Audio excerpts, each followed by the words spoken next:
ਗੁਰੂਗ੍ਰਾਮ ਦੇ ਵਿੱਚ ਰਚੀ ਗਈ ਸੀ ਸੰਸਦ ਵਿੱਚ ਘੁਸਪੈਠ ਦੀ ਸਾਜ਼ਿਸ਼। ਸੂਤਰਾਂ ਦੇ ਹਵਾਲੇ ਨਾਲ ਵੱਡਾ ਖੁਲਾਸਾ। ਹੁਣ ਤੱਕ 6 ਲੋਕਾਂ ਦੀ ਪਛਾਣ, 4 ਦੀ ਗ੍ਰਿਫਤਾਰੀ। ਹੌਲੀ-ਹੌਲੀ ਖੁੱਲ ਰਹੀਆਂ ਨੇ ਪਰਤਾਂ।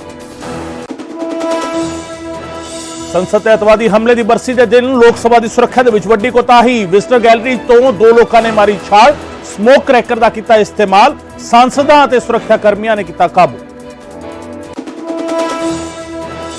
ਸੁਰੱਖਿਆ ਵਿੱਚ ਕੋਤਾਹੀ ਤੇ ਲੋਕ ਸਭਾ ਸਪੀਕਰ ਓਮ ਬਿਰਲਾ ਬੋਲੇ, ਧੂਏ ਦੇ ਵਿੱਚ ਨਹੀਂ ਸੀ ਕੋਈ ਖਤਰਨਾਕ ਚੀਜ਼, ਚਿੰਤਾ ਦੀ ਕੋਈ ਗੱਲ ਨਹੀਂ, ਜਾਂਚ ਦੇ ਵਿੱਚ ਜੋ ਸਾਹਮਣੇ ਆਵੇਗਾ ਸਦਨ ਨੂੰ ਦੱਸਾਂਗੇ। ਸੰਸਦ ਦੇ ਬਾਹਰੋਂ ਗ੍ਰਿਫਤਾਰ ਕੀਤੀ ਗਈ ਹਰਿਆਣਾ ਦੇ ਜੀਂਦ ਦੀ ਨੀਲਮ ਦਾ ਪਰਿਵਾਰ ਆਇਆ ਸਾਹਮਣੇ। ਕਿਹਾ ਨੌਕਰੀ ਹਾਸਲ ਕਰਨ ਦੇ ਲਈ ਬੇਟੀ ਕਰ ਰਹੀ ਹੈ ਸੰਘਰਸ਼। ਜ਼ੀਰਕਪੁਰ ਦੇ ਪੀਰ ਮੁਛੱਲਾ ਦੇ ਵਿੱਚ ਹੋਇਆ ਐਨਕਾਊਂਟਰ। ਪੁਲਿਸ ਦੀ ਗੋਲੀ ਦੇ ਨਾਲ ਖੁੰਖਾਰ ਗੈਂਗਸਟਰ ਕਰਨਜੀਤ ਸਿੰਘ ਉਰਫ ਜੱਸਾ ਹੈਪੋਵਾਲ ਜ਼ਖਮੀ। ਹਸਪਤਾਲ ਲਿਜਾਇਆ ਗਿਆ। ਰਿੰਦਾ ਤੇ ਸੋਨੂ ਖੱਤਰੀ ਦੇ ਕਹਿਣ ਤੇ ਕਰਦਾ ਸੀ ਟਾਰਗੇਟ ਕਿਲਿੰਗ। ਮੋਰਿੰਡਾ ਦੇ ਪਿੰਡ ਸੁੱਖੋ ਮਾਜਰਾ ਦੇ ਸਰਕਾਰੀ ਸਕੂਲ ਦੇ ਵਿੱਚ ਅਚਾਨਕ ਪਹੁੰਚੇ ਸੀਐਮ ਮਾਨ। ਸਟੂਡੈਂਟਸ ਅਤੇ ਟੀਚਰਸ ਦੇ ਨਾਲ ਕੀਤੀ ਗੱਲਬਾਤ। ਬੋਲੇ ਮੈਂ ਰੇਡ ਮਾਰਨ ਨਹੀਂ, ਕਮੀਆਂ ਜਾਣਨ ਲਈ ਆਇਆ। ਅਯੁੱਧਿਆ ਦੇ ਵਿੱਚ ਰਾਮ ਲੱਲਾ ਦੇ ਬਿਰਾਜਮਾਨ ਹੋਣ ਵਾਲੇ ਸਮਾਗਮ ਦੇ ਵਿੱਚ ਹਿੱਸਾ ਲਵੇਗੀ ਪੰਜਾਬ ਕਾਂਗਰਸ। ਵੜਿੰਗ ਬੋਲੇ ਸਭ ਦੇ ਨੇ ਭਗਵਾਨ ਰਾਮ, ਦਰਸ਼ਨ ਦੇ ਲਈ ਸੂਬੇ ਦੇ ਹਰ ਵਿਧਾਨ ਸਭਾ ਹਲਕੇ ਤੋਂ ਜਾਣਗੀਆਂ ਬੱਸਾਂ। ਹਾਈ ਕਮਾਨ ਦੇ ਨਾਲ ਪੰਜਾਬ ਕਾਂਗਰਸ ਦੀ ਦਿੱਲੀ ਦੇ ਵਿੱਚ ਮੀਟਿੰਗ। ਆਮ ਆਦਮੀ ਪਾਰਟੀ ਨਾਲ ਗੱਠਜੋੜ ਦੇ ਸਵਾਲ ਤੇ ਬੋਲੇ ਬਾਜਵਾ। ਕਿਹਾ ਅਸੀਂ 13 ਦੀਆਂ 13 ਸੀਟਾਂ ਨੂੰ ਲੈ ਕੇ ਕੀਤੀ ਚਰਚਾ।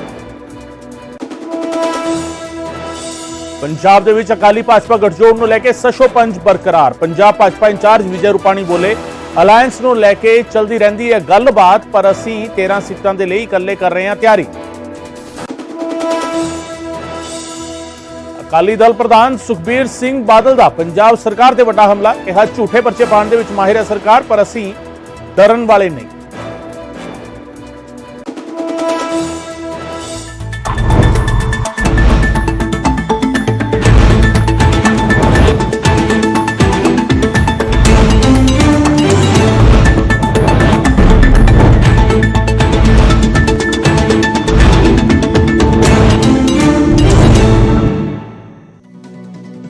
न्यूज़ 18 पंजाब हरियाणा वेख रहे दर्शकों का स्वागत है। मैं हाँ गगनदीप चौहान। सतालियां खबरां लेके हाजिर हाँ। सतालियां खबरां च अज गल करांगे संसद दे विच सुरक्षा दे विच जिहड़ी कोताही हुई उस मामले की भी गल करांगे। नाल ही पंजाब दी सियासत दे विच बयानबाजी दा जिहड़ा दौर चल रहा है उसकी भी चर्चा करांगे ते बाकी मसले जिहड़े पंजाब दे नाल जुड़े हुए ने उस ते भी नजर दौड़ावांगे। पर इस वेले दी वड्डी खबर दसदी है संसद दी सुरक्षा कोताही मामले विच वड्डा खुलासा होया। गुरुग्राम दे विच साजिश करी गई सी। सूत्रा दे हवाले तो जानकारी सामने आ रही है। चारे प्रदर्शनकारी गुरुग्राम ਦੇ ਵਿੱਚ ਰੁਕੇ ਸਨ। ਸੂਤਰਾਂ ਦੇ ਹਵਾਲੇ ਤੋਂ ਜਾਣਕਾਰੀ ਮਿਲ ਪਾ ਰਹੀ ਹੈ। ਪੁਲਿਸ ਨੇ ਇੱਕ ਹੋਰ ਸ਼ਖਸ ਨੂੰ ਹਿਰਾਸਤ ਦੇ ਵਿੱਚ ਲਿਆ। ਸੰਸਦ ਦੇ ਅੰਦਰ 2 ਪ੍ਰਦਰਸ਼ਨਕਾਰੀ ਬੜੇ ਸੀ। ਸੰਸਦ ਦੇ ਵਿੱਚ ਸਮੋਕ ਕ੍ਰੈਕਰ ਸੁੱਟੇ ਗਏ ਸੀ ਔਰ ਸਵੇਰੇ ਜਦੋਂ ਇਹ ਤਸਵੀਰਾਂ ਸਾਹਮਣੇ ਆਈਆਂ ਤਾਂ ਪੂਰਾ ਦੇਸ਼ ਹੈਰਾਨ ਰਹਿ ਗਿਆ। ਸੰਸਦ ਦੀ ਕਾਰਵਾਈ ਚੱਲ ਰਹੀ ਸੀ ਔਰ ਉਸ ਸਭ ਦੇ ਵਿਚਾਲੇ ਹੰਗਾਮਾ ਹੋਇਆ ਜਿੱਥੇ ਵਿਜ਼ਟਰ ਗੈਲਰੀ ਤੋਂ 2 ਲੋਕ ਜਿਹੜੇ ਨੇ ਉਹ ਸਿੱਧਾ ਪਾਰਲੀਮੈਂਟ ਦੇ ਵਿੱਚ ਛਾਲ ਮਾਰਦੇ ਨੇ ਔਰ ਉਹਨਾਂ ਚੋਂ ਇੱਕ ਸ਼ਖਸ ਜਿਹੜਾ ਹੈਗਾ ਜਿਹੜੇ ਪਾਰਲੀਮੈਂਟ ਮੈਂਬਰ ਪਾਰਲੀਮੈਂਟ ਦੇ ਬੈਠਣ ਦੇ ਲਈ ਥਾਵਾਂ ਬਣਾਈਆਂ ਗਈਆਂ ਨੇ ਉਹਨਾਂ ਬੈਂਚਾਂ ਤੇ ਟੱਪਦਾ ਹੋਇਆ ਨਜ਼ਰ ਆ ਰਿਹਾ ਹੈ। ਉਸ ਨੂੰ ਕਾਬੂ ਕੀਤਾ ਗਿਆ। ਸੰਸਦ ਮੈਂਬਰਾਂ ਨੇ ਤੇ ਸੁਰੱਖਿਆ ਮੁਲਾਜ਼ਮਾਂ ਨੇ ਰਲ ਕੇ ਉਸ ਨੂੰ ਕਾਬੂ ਕੀਤਾ ਤੇ ਹੁਣ ਹੌਲੀ-ਹੌਲੀ ਇਸ ਪੂਰੇ ਮਾਮਲੇ ਨੂੰ ਲੈ ਕੇ ਪਰਤਾਂ ਖੁੱਲ ਰਹੀਆਂ ਨੇ ਔਰ ਪਰਤ ਜਿਹੜੀ ਖੁੱਲੀ ਹੈ ਉਸ ਦੇ ਵਿੱਚ ਇੱਕ ਵੱਡਾ ਖੁਲਾਸਾ ਇਹ ਹੋਇਆ ਕਿ ਹਰਿਆਣਾ ਦੇ ਗੁਰੂਗ੍ਰਾਮ ਦੇ ਵਿੱਚ पूरी दी पूरी साजिश घड़ी गई सी। संसद की सुरक्षा कोताही केस के वड्डा खुलासा होया है। गुरुग्राम दे विच साजिश घड़ी गई सी। चारे प्रदर्शनकारी गुरुग्राम दे विच रुके हुए सन। सूत्रों के हवाले तो जानकारी मिली है। पुलिस ने एक होर शख्स नूं इस मामले में हिरासत दे विच लिया और संसद के अंदर 2 प्रदर्शनकारी बड़े सीगे संसद दे विच जिन्हां ने स्मोक क्रैकर सुट्टे सी। मेरे सहयोगी धर्मवीर शर्मा फोन लाइन ते मौजूद ने मेरे नाल इस वेले। धर्मवीर, अपने आप में बड़ा खुलासा है।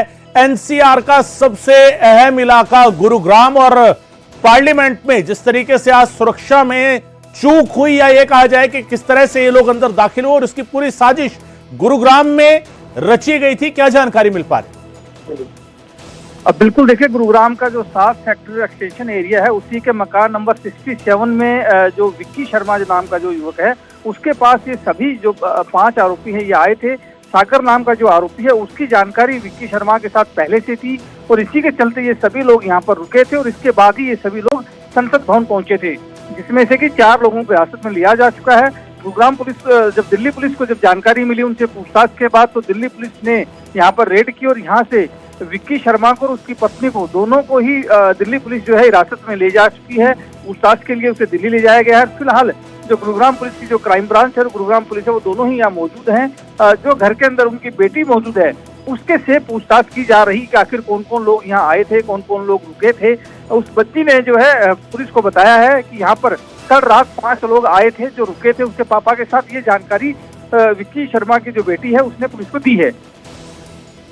धर्मवीर, विक्की शर्मा, उनके आसपास के पड़ोसियों से कोई जानकारी मिली हो? किस क्षेत्र में काम करते हैं, क्या कहीं नौकरी करते हैं, कोई बिजनेस करते हैं, और इनका कनेक्शन जिस तरीके से सामने निकल कर आया, क्या क्या कुछ जानकारी मिली विक्की शर्मा को लेकर? देखिए, विक्की शर्मा पहले के एक एक्सपोर्ट कंपनी के अंदर ड्राइवर की नौकरी करता था और उसके बाद वहीं पर उसकी जान पहचान जो है वो सागर के साथ हुई थी। और फिलहाल जो विक्की शर्मा है वो ऑटो चलाता था, साथ में वो पूरे दिन नशे में रहता था। इस तरह का आरोप जो है पड़ोसियों का है। उनका कहना है कि वो लगातार नशे में रहता था और इसके चलते वो अपने परिवार के साथ भी अक्सर मारपीट करता रहता था। आपराधिक प्रवृत्ति का जो आदमी है, ये बताया गया है विक्की शर्मा। और जो हमें गुरुग्राम पुलिस से जानकारी मिली है क्राइम ब्रांच से, उसमें ये भी सामने आया है कि इसका पहले एक गैंगस्टर के साथ भी संबंध रहा है। तो कुल मिलाकर बात यह है कि जो ये विक्की शर्मा है, इसकी जो आदत है, या फिर यूं कहें कि जो इसका व्यक्तित्व है वो आपराधिक प्रवृत्ति का रहा है। और इसीलिए ये जो लोग हैं ये भी इसी के घर में रुके थे। मूल रूप से ये कहीं और का रहने वाला है, लेकिन पिछले करीब 20 से 25 सालों से गुरुग्राम के सेक्टर 7 एक्सटेंशन एरिया में विक्की शर्मा अपनी पत्नी और बेटी के साथ यहाँ रह रहा है। धर्मवीर, आप बता रहे हैं उसकी बेटी से भी पूछताछ की गई है। क्या बेटी इतनी बड़ी है कि वो सवालों के सही जवाब दे पाई है, या क्या पता लग पा रहा है? परिवार के बारे में क्या पता लग पा रहा है? बिल्कुल, देखिए, जो विक्की शर्मा की जो बेटी है उसकी उम्र करीब 13 से 14 साल की है। और वो उस लड़की ने ही, जो गुरुग्राम की जो क्राइम ब्रांच की टीम आई है, उसको ये जानकारी दी है कि कल रात को करीब 5 लोग जो है उनके घर आए थे।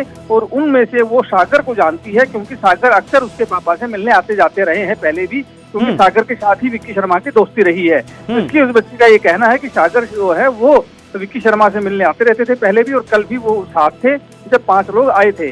तो कुल मिलाकर अगर बात करें तो लड़की ने जो बयान अभी गुरुग्राम पुलिस को दिए हैं, हालांकि उनके बयान जो है उसके हो सकता है कि गुरुग्राम पुलिस के बाद भी आगे भी जांच करे कि लड़की कितना सच बोल रही है, कितना झूठ बोल रही है, ये जांच का विषय है। लेकिन जो विक्की शर्मा है और उसकी जो पत्नी है, उन दोनों को दिल्ली पुलिस अपने साथ ले जा चुकी है पूछताछ के लिए। उन दोनों से दिल्ली में पूछताछ चल रही है कि आखिरकार उन्होंने इन दोनों लोगों को क्या सिर्फ अपने घर में सिर्फ पनाह दी, या फिर वो इस साजिश का हिस्सा थे, या फिर सिर्फ यारी दोस्ती के चलते ही उन्होंने इन सब लोगों को अपने घर में रोका था। बिल्कुल, ये अपने आप में बड़ा सवाल है। क्या सिर्फ ऐसा सब यारी दोस्ती की वजह से किया गया, या विक्की शर्मा नाम का जो शख्स, जो आप बता रहे हैं गुरुग्राम का निवासी है सेक्टर 7 का, क्या वो कहीं इस साजिश में खुद शामिल था? क्योंकि उसका बैकग्राउंड भी आप बता रहे हैं कि जो जानकारी मिली है, एक गैंगस्टर से भी विक्की शर्मा के संबंध रहे हैं, ऐसी जानकारी मिल रही है। और खुद नशा करने वाला, नशे में रहने वाला शख्स, जैसा पड़ोसियों ने बताया, परिवार से मारपीट करने वाला शख्स, और उसकी 13-14 साल की बेटी है जिसने क्राइम ब्रांच को ये सारी जानकारी दी है। बहुत शुक्रिया धर्मवीर इस तमाम जानकारी के लिए। मेरे सहयोगी धर्मवीर शर्मा जानकारी दे रहे सन। तार जेडे जाके जुड़ते ने गुरुग्राम दे विच जाके जुड़े ने, पहली जानकारी जेडी न्यूज़ 18 पंजाब अपने दर्शकों को एक्सक्लूसिवली दस रहा है। इस पूरे मामले की साजिश कड़ी गई सी गुरुग्राम दे विच, जेडी शुरुआती जानकारी आ रही है। और क्यों अजिहा कहा जा रहा है ते गुरुग्राम दे विच ਇਹ ਲੋਕ रुके ਸੀਗੇ, ਜਿਹੜੇ ਲੋਕ ਪ੍ਰਦਰਸ਼ਨ ਕਰਨ ਲਈ ਆਏ, ਜਿਹੜੇ 2 ਲੋਕ ਅੰਦਰ ਦਾਖਲ ਹੋਏ, ਜਿਹੜੇ ਲੋਕਾਂ ਨੂੰ ਦਿੱਲੀ ਪੁਲਿਸ ਨੇ ਫੜਿਆ, ਇਹ ਲੋਕ ਗੁਰੂਗ੍ਰਾਮ ਦੇ ਸੈਕਟਰ 7 ਤੇ ਇਸ ਘਰ ਦੇ ਵਿੱਚ, ਜਿਸ ਦੀਆਂ ਤਸਵੀਰਾਂ ਤੁਹਾਨੂੰ ਦਿਖਾ ਰਹੇ ਹਾਂ, ਇਸ ਘਰ ਦੇ ਵਿੱਚ ਰੁਕੇ ਸੀਗੇ। ਇਸ ਪੂਰੀ ਘਟਨਾ ਤੋਂ ਇੱਕ ਰਾਤ ਪਹਿਲਾਂ, ਯਾਨੀ ਮੰਗਲਵਾਰ ਦੀ ਰਾਤ ਨੂੰ, ਤੇ ਇਸ ਘਰ ਦੇ ਵਿੱਚ ਕੀ ਕੁਝ ਹੈ, ਇਸ ਘਰ ਦੇ ਆਲੇ ਦੁਆਲੇ ਕੀ ਹੈ, ਇਸ ਸਭ ਦਾ ਜਾਇਜ਼ਾ ਲਿਆ ਮੇਰੇ ਸਹਿਯੋਗੀ ਧਰਮਵੀਰ ਸ਼ਰਮਾ ਨੇ। ਧਰਮਵੀਰ ਸ਼ਰਮਾ ਦੀ ਰਿਪੋर्ट ਦੇ में आज जिस तरह से 2 युवक घुसे और उसके बाद उन्होंने जिस तरह से स्मोक क्रैकर्स का इस्तेमाल किया, वो अपने आप में संसद की सुरक्षा में एक बड़ी सेंधमारी थी।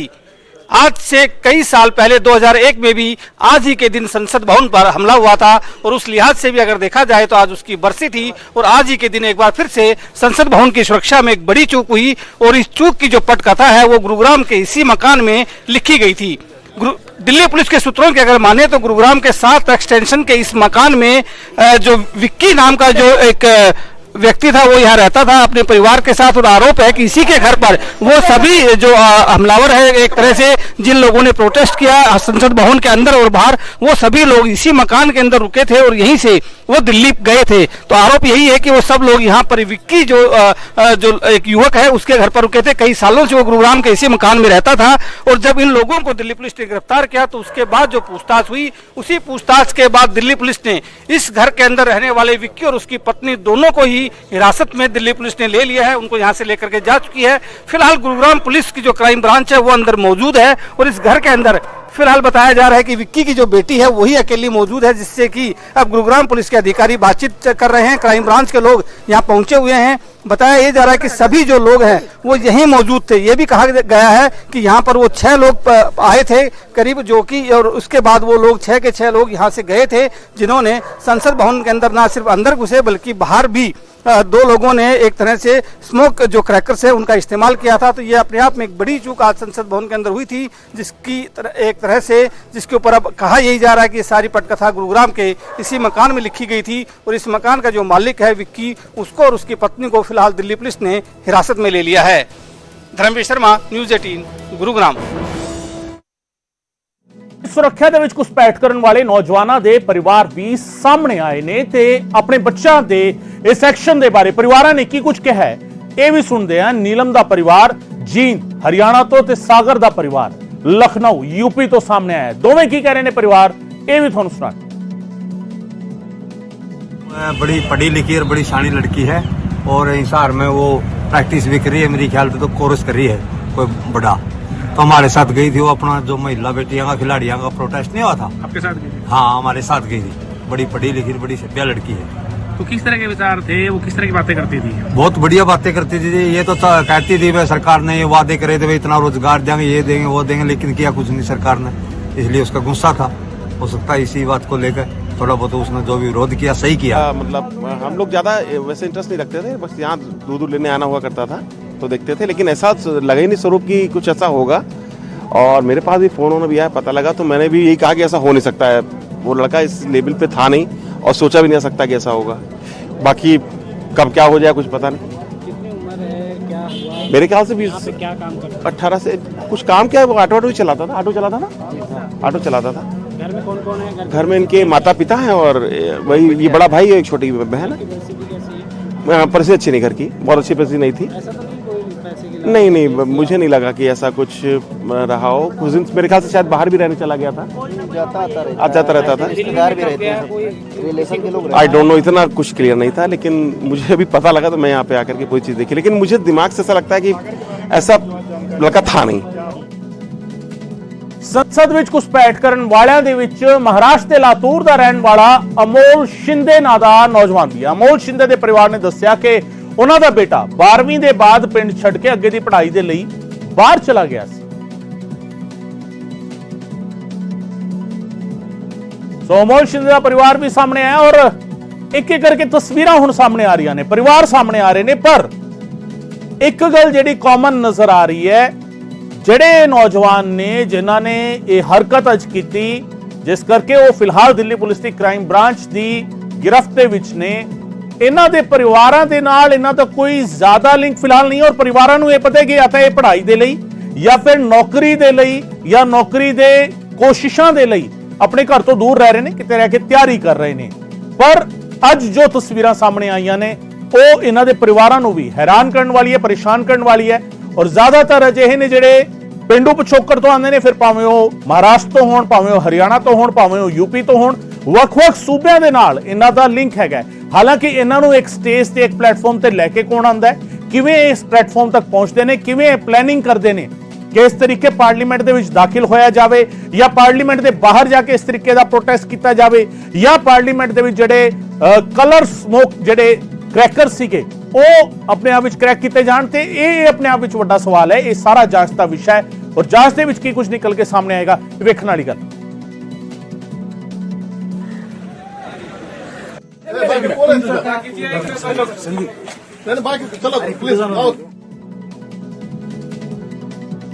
सो महाराष्ट्र के लातूर तो एक परिवार है अमोल शिंदे दा और परिवारां दे हालत तुसीं देख सकते हो, कोई बहुता ये नहीं कि पेंडू इलाके चों आए ने।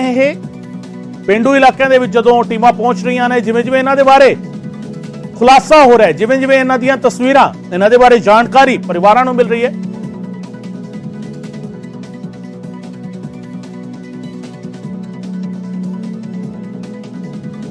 ਇਸ ਸਭ ਦੇ ਵਿਚਾਲੇ ਇੱਕ ਹੋਰ ਅਹਿਮ ਅਪਡੇਟ ਹੈ ਇਸ ਵੇਲੇ ਦਾ। ਉਹ ਅਪਡੇਟ ਵੀ ਤੁਹਾਨੂੰ ਦੱਸ ਦਿੰਦੇ ਕਿ 5 ਲੋਕ ਸੀਗੇ ਜਿਹੜੇ ਪਾਰਲੀਮੈਂਟ ਦੇ ਵਿੱਚ ਪਹੁੰਚੇ ਸੀ। 5 ਲੋਕ ਸੀ ਜਿਹੜੇ ਉੱਥੇ ਪਹੁੰਚੇ, ਉਹਨਾਂ ਚੋਂ 2 ਅੰਦਰ ਦਾਖਲ ਹੁੰਦੇ ਨੇ, 2 ਬਾਹਰ ਰਹਿੰਦੇ ਨੇ, ਔਰ ਇੱਕ ਸ਼ਖਸ ਜਿਹੜਾ ਹਰਿਆਣਾ ਦੇ ਨਾਲ ਸੰਬੰਧਿਤ ਸੀ ਉਹ ਮੌਕਾ ਦੇਖ ਕੇ ਫਰਾਰ ਹੋ ਚੁੱਕਾ। ਉਸ ਦੀ ਭਾਲ ਫਿਲਹਾਲ ਕੀਤੀ ਜਾ ਰਹੀ ਹੈ।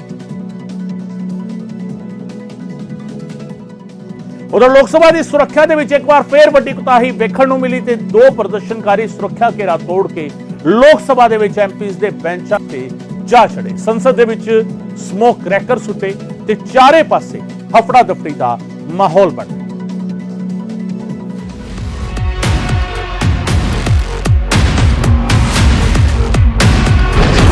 ਲੋਕ ਸਭਾ ਦੀ ਸੁਰੱਖਿਆ ਦੇ ਵਿੱਚ ਵੱਡੀ ਕੁਤਾਹੀ। 2 ਨੌਜਵਾਨਾਂ ਨੇ ਤੋੜਿਆ ਸੁਰੱਖਿਆ ਘੇਰਾ। ਐਮਪੀਜ਼ ਦੇ ਬੈਂਚ ਤੇ ਜਾ ਚੜੇ 2 ਨੌਜਵਾਨ। ਸਮਾਂ ਕਰੀਬ 1 ਵਜੇ ਦਾ ਸੀ। ਲੋਕ ਸਭਾ ਦੇ ਵਿੱਚ 0 ਆਵਰ ਚੱਲ ਰਿਹਾ ਸੀ। ਐਮਪੀਜ਼ ਅਹਿਮ ਮੁੱਦੇ ਚੁੱਕ ਰਹੇ ਸਨ ਕਿ ਅਚਾਨਕ ਫੜੋ ਫੜੋ ਦੀਆਂ ਆਵਾਜ਼ਾਂ ਆਉਣ ਲੱਗੀਆਂ।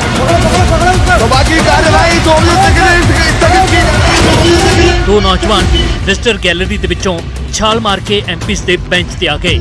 ਇੱਕ ਨੌਜਵਾਨ ਬੈਂਚ ਟੱਪ ਕੇ ਅੱਗੇ ਨੂੰ ਵਧ ਰਿਹਾ ਸੀ, ਪਰ ਐਮਪੀਜ਼ ਨੇ ਉਸ ਨੂੰ ਘੇਰਾ ਪਾ ਲਿਆ। ਉਸ ਦੇ ਬੂਟ ਦੇ ਵਿੱਚ ਸਮੋਕ ਕ੍ਰੈਕਰ ਸਨ। ਦੇਖਦੇ ਹੀ ਦੇਖਦੇ ਸੰਸਦ ਦੇ ਅੰਦਰ ਰੰਗ ਬਰੰਗਾ ਧੂੰਆਂ ਉੱਠਣ ਲੱਗਿਆ।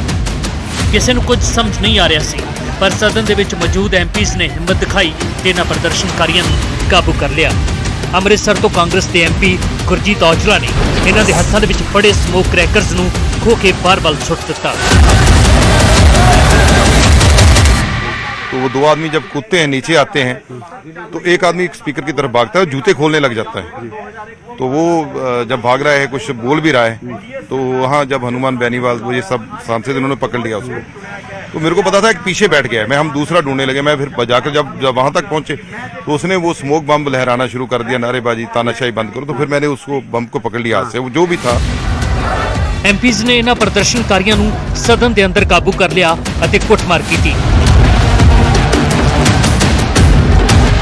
ਤੇ ਫਿਰ ਸੁਰੱਖਿਆ ਗਾਰਡਾਂ ਨੇ ਇਹਨਾਂ ਪ੍ਰਦਰਸ਼ਨਕਾਰੀਆਂ ਨੂੰ ਆਪਣੀ ਕਸਟਡੀ ਦੇ ਵਿੱਚ ਲੈ ਲਿਆ, ਜੋ ਭਾਰਤ ਮਾਤਾ ਕੀ ਜੈ ਤੇ ਤਾਨਾਸ਼ਾਹੀ ਨਹੀਂ ਚੱਲੇਗੀ ਵਰਗੇ ਨਾਰੇ ਲਾ ਰਹੇ ਸਨ। ਇਹ ਬੇਰੁਜ਼ਗਾਰੀ ਦੇ ਮੁੱਦੇ ਤੋਂ ਪਰੇਸ਼ਾਨ ਸਨ।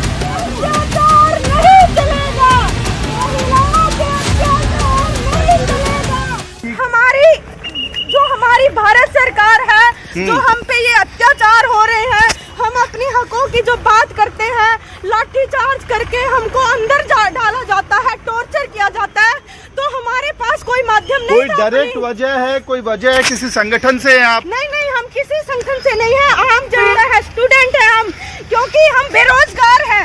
हमारे माता पिता इतना काम करते हैं, मजदूर, किसान, छोटे व्यापारी, दुकानदार, लेकिन किसी की बात नहीं सुनी जाती।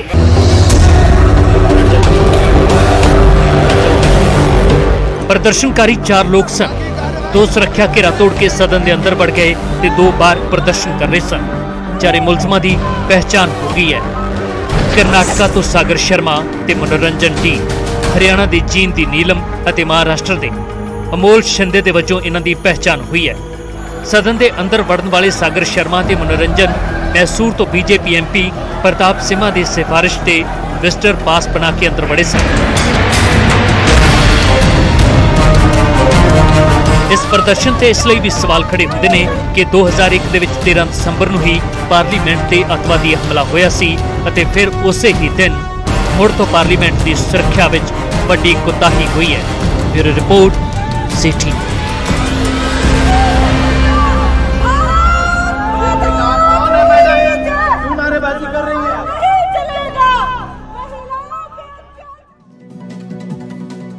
ਪਰ 22 ਜਨਵਰੀ ਨੂੰ ਰਾਮ ਮੰਦਿਰ ਦੇ ਉਦਘਾਟਨੀ ਸਮਾਗਮ ਦਾ ਗਵਾਹ ਪੰਜਾਬ ਕਾਂਗਰਸ ਵੀ ਬਣੇਗੀ। ਰਾਮ ਲੱਲਾ ਦੇ ਦਰਸ਼ਨ ਕਰਨ ਦੇ ਲਈ ਪੰਜਾਬ ਕਾਂਗਰਸ ਆਪਣੇ ਪੱਧਰ ਤੇ ਤਿਆਰੀ ਕਰ ਰਹੀ ਹੈ।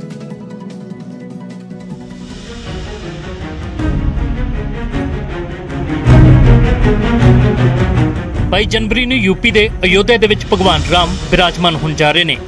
ਰਾਮ ਜਨਮ ਭੂਮੀ ਟਰਸਟ ਦੇ ਵੱਲੋਂ 22 ਜਨਵਰੀ ਨੂੰ ਵੱਡਾ ਸਮਾਗਮ ਕਰਵਾਇਆ ਜਾ ਰਿਹਾ ਹੈ, ਜਿਸ ਵਿੱਚ ਪ੍ਰਧਾਨ ਮੰਤਰੀ ਦੇ ਸਮੇਤ ਦੇਸ਼ ਦੀਆਂ ਨਾਮੀ ਹਸਤੀਆਂ ਸ਼ਾਮਲ ਹੋਣਗੀਆਂ।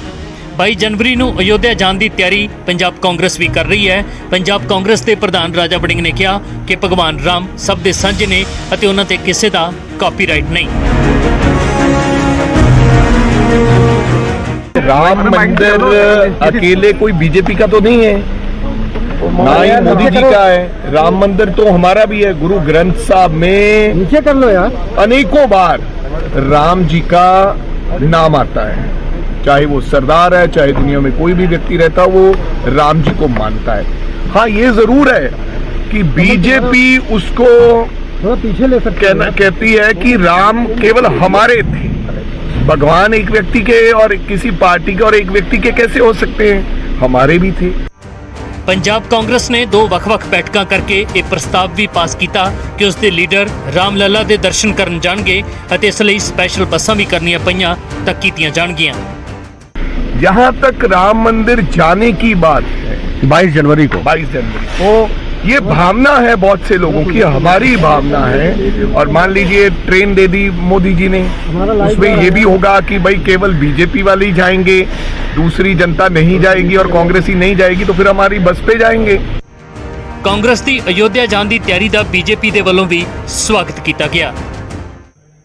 ਔਰ ਸਾਡੇ ਵਾਸਤੇ ਹੋਰ ਖੁਸ਼ੀ ਦੀ ਗੱਲ ਇਹ ਹੈ, ਉਹ ਲੋਕ ਜਿਹੜੇ ਪ੍ਰਭੂ ਰਾਮ ਦੇ ਅਸਤਿਤਵ ਤੇ ਪ੍ਰਸ਼ਨ ਚੱਕ ਰਹੇ ਸਨ, ਉਹਨਾਂ ਨੂੰ ਇੱਕ ਕਾਲਪਨਿਕ ਰੂਪ ਦੇ ਵਿੱਚ ਪੇਸ਼ ਕਰਦੇ ਸਨ, ਜਿਨ੍ਹਾਂ ਨੇ ਹੁਣ ਤੱਕ ਹਮੇਸ਼ਾ ਅਯੋਧਿਆ 'ਚ ਰਾਮ ਮੰਦਿਰ ਬਣੇ ਉਹਦਾ ਵਿਰੋਧ ਕੀਤਾ।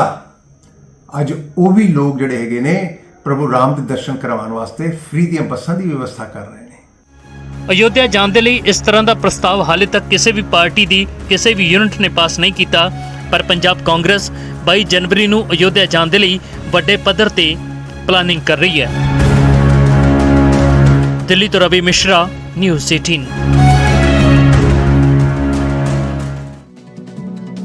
ਜੰਮੂ ਕਸ਼ਮੀਰ ਦੇ ਵਿੱਚ ਸਿੱਖਾਂ ਦੀ ਲੰਮੇ ਸਮੇਂ ਦੀ ਮੰਗ ਪੂਰੀ ਹੋ ਗਈ ਹੈ, ਕਿਉਂਕਿ ਉੱਥੇ ਆਨੰਦ ਮੈਰਿਜ ਐਕਟ ਲਾਗੂ ਹੋ ਗਿਆ, ਜਿਸ ਦੇ ਤਹਿਤ ਇੱਥੇ ਰਹਿੰਦੇ ਹੋਏ ਸਿੱਖ ਆਪਣੇ ਵਿਆਹ ਰਜਿਸਟਰ ਕਰਾ ਸਕਦੇ।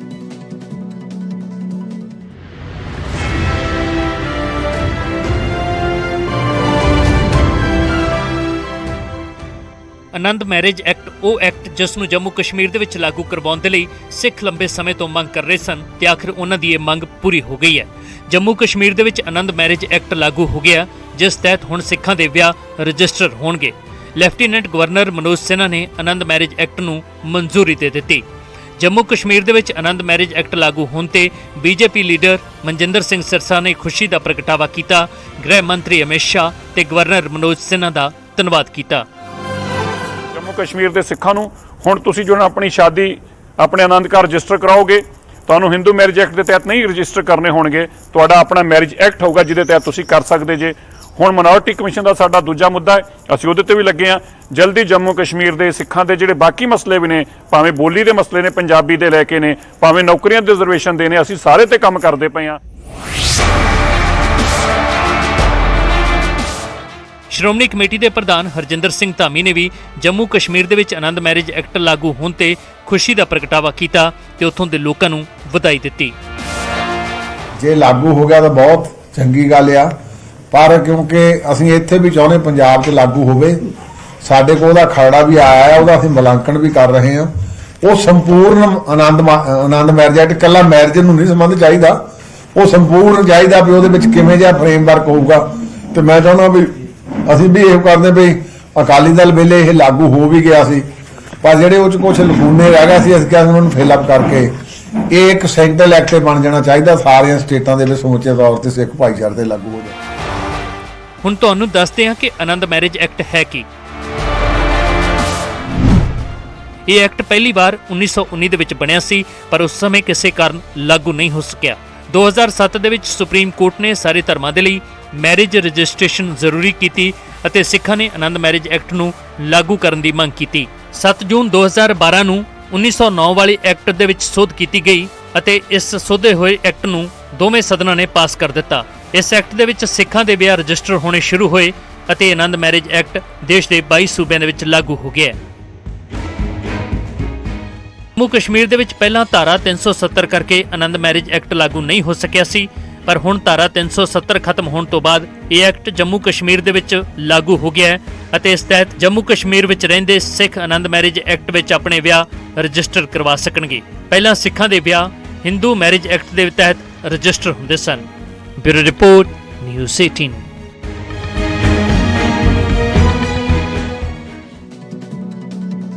ਉਧਰ 20 ਦਸੰਬਰ ਦੇ ਦਿੱਲੀ ਮਾਰਚ ਦੀ ਤਿਆਰੀ ਦੇ ਵਿੱਚ ਐਸਜੀਪੀਸੀ ਜੁਟੀ ਹੋਈ ਹੈ। ਕਾਰ ਸੇਵਾ ਸੰਪਰਦਾਵਾਂ ਦੇ ਨਾਲ ਮੀਟਿੰਗ ਹੋਈ ਹੈ। ਐਸਜੀਪੀਸੀ ਦੀ ਕਈ ਜਥੇਬੰਦੀਆਂ ਦੇ ਵੱਲੋਂ ਭਾਰੀ ਇਕੱਠ ਦਾ ਭਰੋਸਾ ਮਿਲਿਆ ਹੈ। ਰਾਸ਼ਟਰਪਤੀ ਭਵਨ ਤੱਕ ਮਾਰਚ ਕਰਨਾ ਐਸਜੀਪੀਸੀ ਨੇ। ਬੰਦੇ ਸਿੰਘਾਂ ਦੀ ਰਿਹਾਈ ਦੇ ਲਈ ਭਰੇ ਗਏ ਫਾਰਮ ਲੈ ਕੇ ਐਸਜੀਪੀਸੀ ਦਿੱਲੀ ਜਾਵੇਗੀ। ਰਾਸ਼ਟਰਪਤੀ ਨੂੰ 26 ਲੱਖ ਸੰਗਤਾਂ ਦੇ ਸਾਈਨ ਕੀਤੇ ਫਾਰਮ ਸੌਂਪੇ ਜਾਣਗੇ। 20 ਦਸੰਬਰ ਨੂੰ ਬਲਵੰਤ ਸਿੰਘ ਰਾਜਵਾਨਾ ਤੇ ਬੰਦੀ ਸਿੰਘਾਂ ਦੇ ਮਸਲੇ ਤੇ ਦਿੱਲੀ ਦੇ ਵਿੱਚ ਪ੍ਰਦਰਸ਼ਨ ਕੀਤਾ ਜਾਣਾ ਹੈ ਐਸਜੀਪੀਸੀ ਦੇ ਵੱਲੋਂ, ਔਰ ਉਸੇ ਦੇ ਮੁਤਲਕ ਇਹ ਸਾਰੀ ਤਿਆਰੀ ਕੀਤੀ ਜਾ ਰਹੀ ਹੈ। ਮੀਟਿੰਗ ਕੀਤੀ ਗਈ ਸੀ ਬਕਾਇਦਾ ਵੱਖੋ-ਵੱਖ ਜਥੇਬੰਦੀਆਂ ਦੇ ਨਾਲ ਐਸਜੀਪੀਸੀ ਦੇ ਵੱਲੋਂ।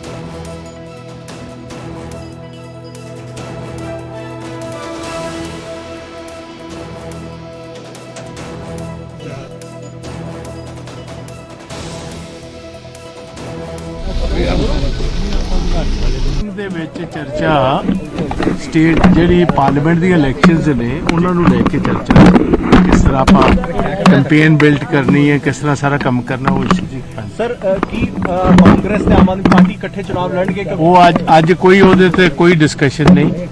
ਇਸ ਗੱਲ ਤੇ ਡਿਸਕਸ਼ਨ ਇਹ ਸੀ ਕਿ 13 ਦੀਆਂ 13 ਸੀਟਾਂ 'ਚ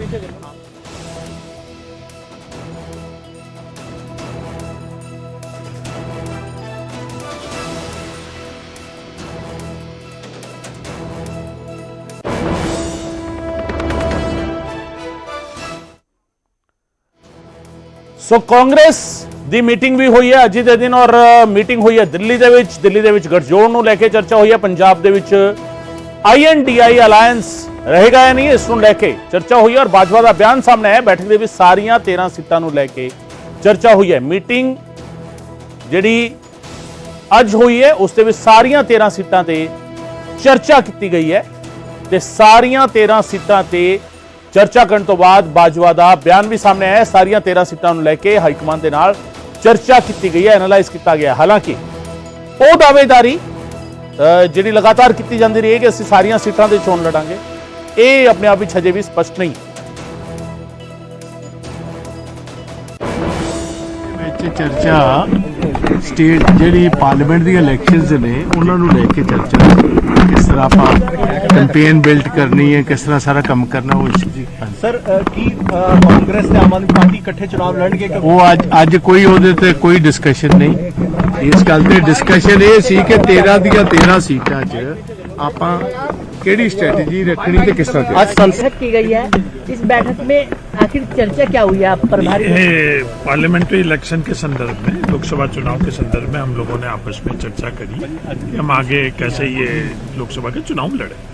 तो क्या इस स्ट्रेटेजी की क्या स्ट्रेटेजी में रखे हम लोग, किस तरह से करें, इस संदर्भ स्ट्रेटेजी में आम आदमी पार्टी भी थी या नहीं थी सर? स्ट्रेटेजी तो आप लोगों को डिस्क्लोज थोड़ी करेंगे, अदरवाइज तो हम लाइव कर देते स्ट्रेटेजी।